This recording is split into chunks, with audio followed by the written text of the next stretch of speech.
দেখ তোর বোন আর চাকরি করে গ্রামে মাথা উঁচু করে ঘুরছে আর তুই শুধু বাবার ভাত বসে গিলছিস।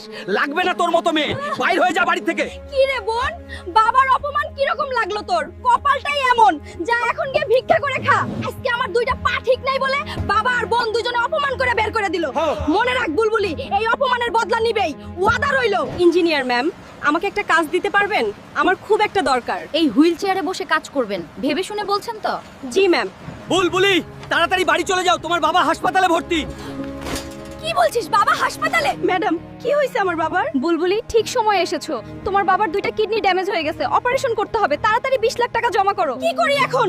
20 লাখ টাকা জোগাড় করব কি করে? কাজ শুরু করলাম মাত্র 2 দিন হলো। আল্লাহ, আমি কি করব? এক কাজ করি, সটবোন সালমার কাছে গিয়ে বলি, সালমা বোন, বাবা খুব অসুস্থ, অপারেশন করতে হবে, ডাক্তার বলেছে 20 লাখ টাকা জমা করতে। তুই তো চাকরি করিস, একটু সাহায্য কর বোন। আমি কোনো টাকা দিতে পারবো না, এমনিতেই ব্যবসা খুব একটা ভালো চলছে